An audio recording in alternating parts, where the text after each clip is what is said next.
lo que los salmos revelan sobre el Rey del fin del mundo, hay un libro en el corazón de la Biblia al que millones de personas acuden en busca de consuelo, de palabras de esperanza en medio de la angustia y de cantos de alegría. Lo conocemos como el libro de los Salmos. Lo leemos, lo cantamos, lo memorizamos y creemos que lo conocemos bien, pero ¿y si te dijera que este libro de cánticos es en realidad un guión de coronación? Que entre sus versos poéticos se esconde la descripción más detallada y poderosa del Rey que gobernará el mundo en el fin de los tiempos. Los salmos no solo están ahí para consolar nuestras almas, sino para anunciar el ascenso de un soberano divino, su batalla final y cómo establecerá su reino eterno. Hoy no vamos a solo leer los salmos, vamos a descifrarlos juntos. Vamos a seguir un mapa profético que ha estado oculto a plena vista. Un mapa que nos lleva directamente a la identidad y la misión del Rey del fin del mundo. Lo que estamos a punto de descubrir podría cambiar para siempre la forma en que ves este antiguo libro de oraciones, porque los salmos no son solo el latido del corazón de Israel, son la proclamación del Rey que viene a reclamar las naciones, el decreto real, la carta magna del Rey. En el Salmo 2, para entender la magnitud de lo que los salmos revelan, debemos empezar por el principio, no el Salmo 1, que nos habla del hombre justo, sino el Salmo 2, que nos lanza de cabeza a un conflicto cósmico que define la historia. Este salmo no es una simple oración, es un decreto real, una carta magna celestial que establece la autoridad inquebrantable del Rey mesiánico. Es un texto tan crucial que los apóstoles, en el libro de los Hechos, lo citaron para explicar la oposición que enfrentaba Jesús. El salmo arranca con una pregunta que resuena a través de los siglos. ¿Por qué se amotinan las gentes? Why los pueblos piensan cosas vanas? Se levantarán los reyes de la tierra, y príncipes consultarán unidos contra Jehová y contra su ungido.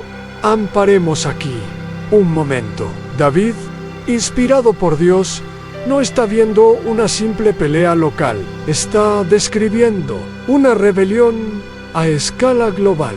No es una nación contra otra, son las naciones, los reyes, los gobernantes, toda la estructura de poder humano, conspirando al mismo tiempo.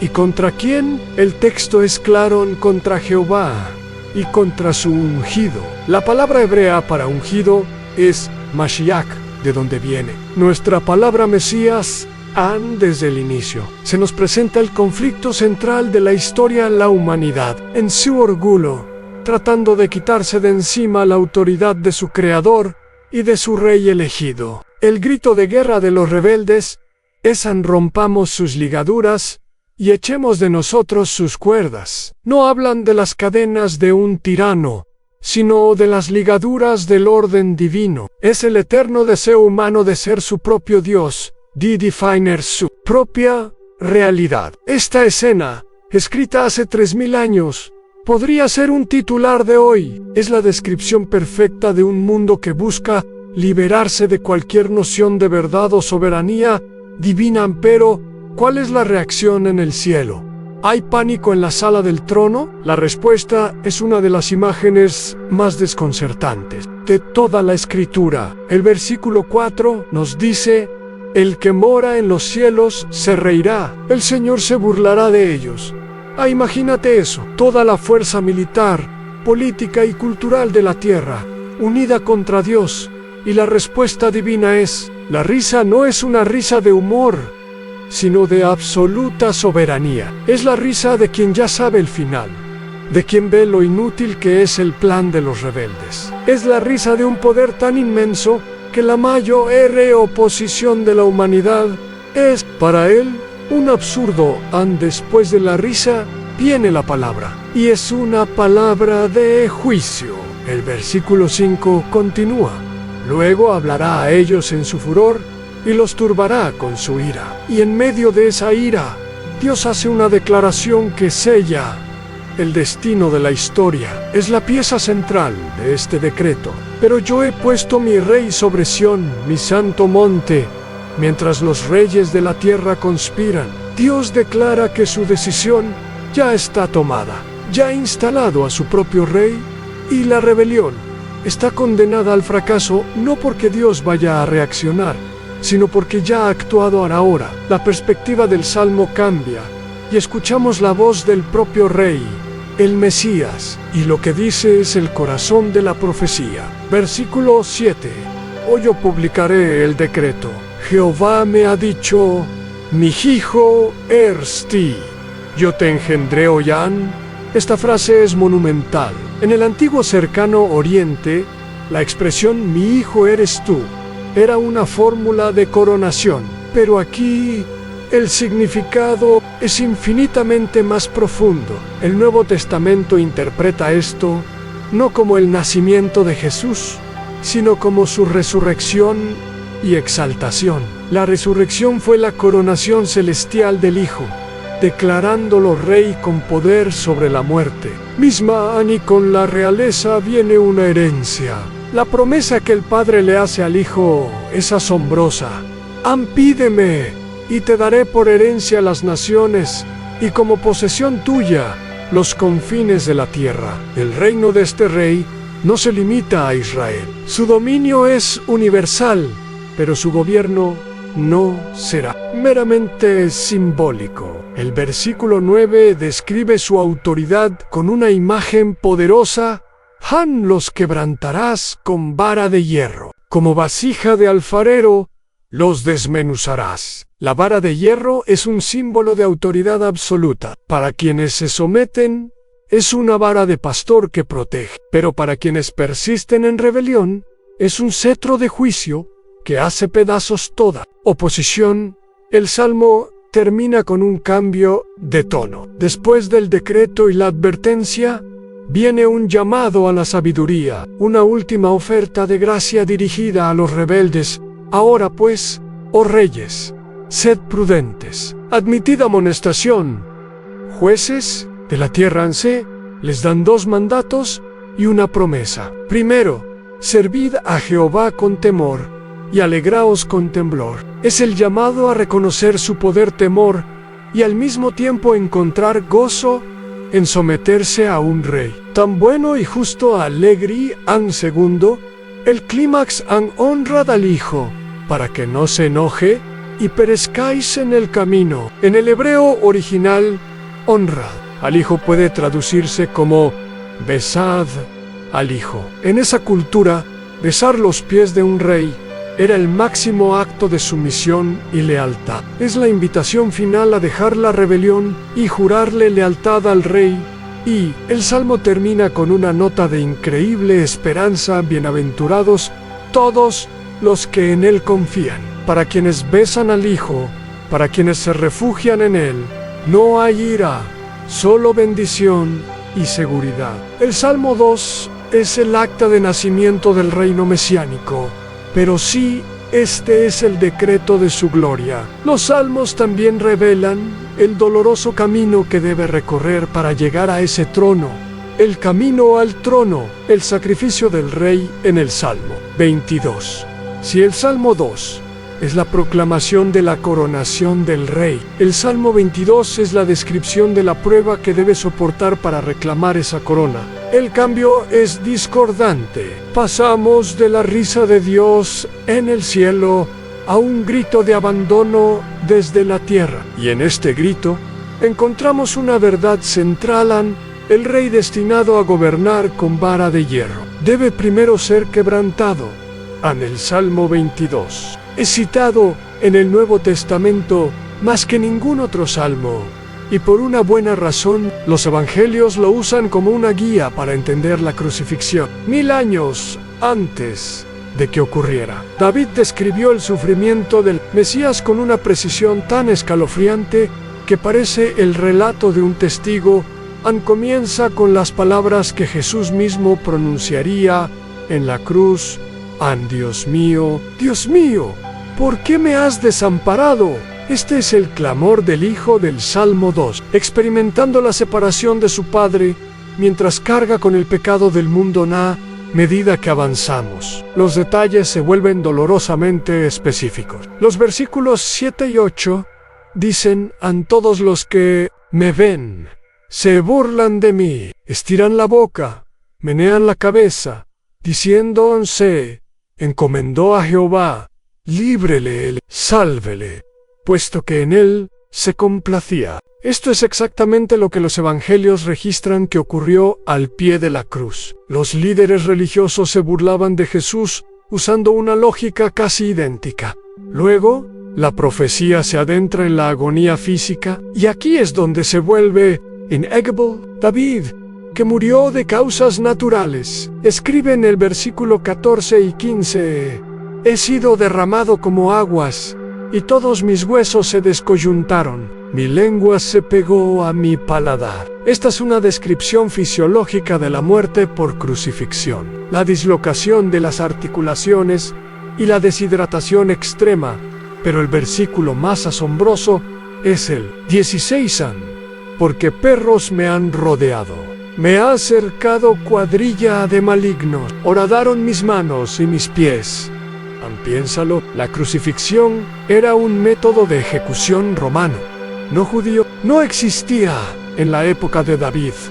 Sin embargo, 1000 años antes, David escribe sobre la perforación de manos y pies. Como pudo saberlo, la humillación no termina ahí. El versículo 18 añade: repartieron entre sí mis vestidos, y sobre mi ropa echaron suertes. Juan, en su evangelio, narra cómo los soldados romanos, al pie de la cruz, hicieron exactamente esto, cumpliendo la profecía al pie de la letra. El primer acto de este drama es de un sufrimiento total. Parece la derrota final.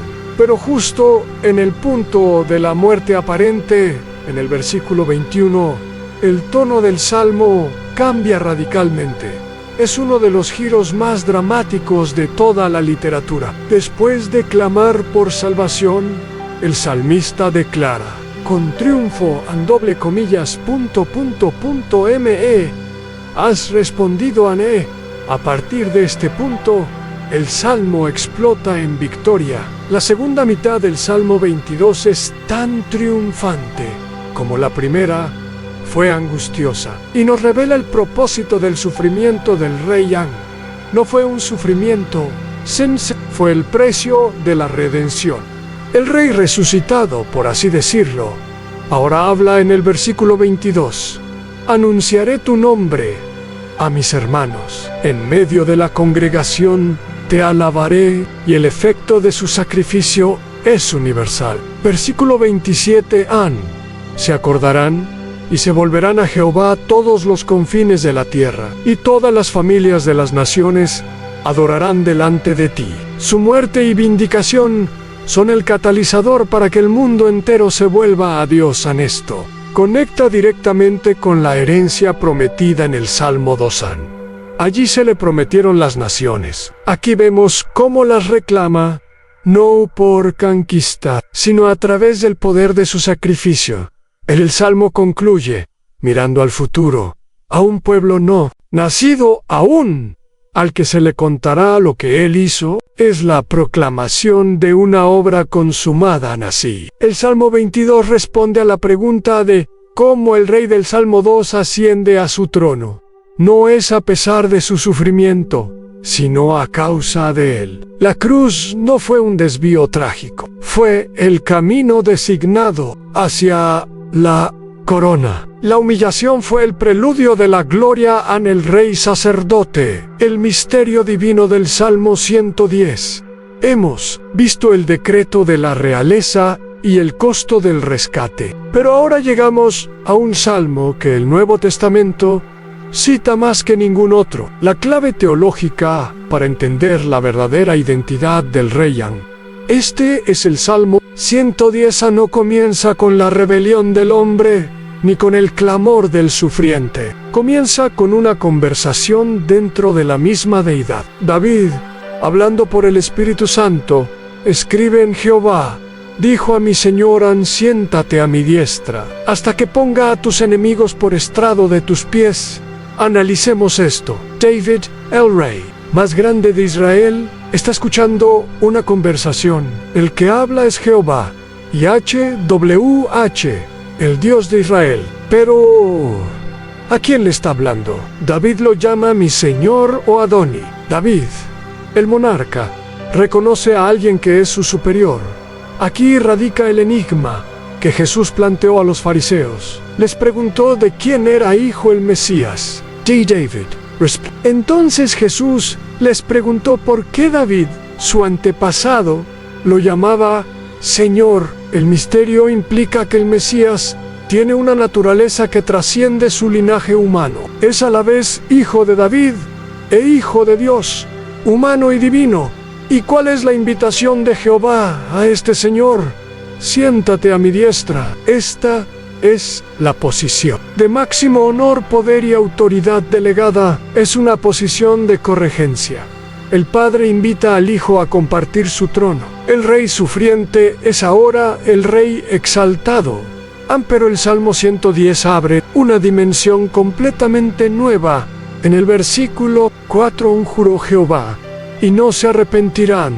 Tú eres sacerdote para siempre, según el orden de Melquisedec.